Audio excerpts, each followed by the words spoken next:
Samantala, kakulangan ng maayos na bentilasyon sa Malimgas Public Market sa Dagupan City iniinda ng ilang negosyante. May ulat si Claire Lacanilaw Dungka.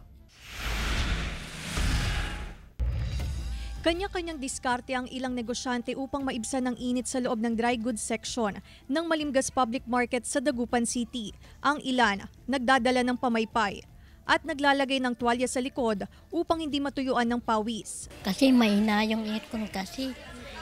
Sana lakasan. Nainitan yung mga customer. Centralize ang aircon sa palengke pero hindi raw sapat ang umaabot na lamig sa dry goods section.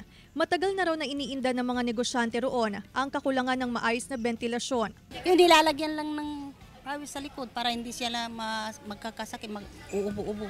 Ayon sa Dagupan City LGU, aayusin ang centralized air condition unit sa Malimgas Public Market sa lalong madaling panahon. May mga kailangang ayusin pero rest assured, ginagawa natin yung paraan na ma-addressan po yun.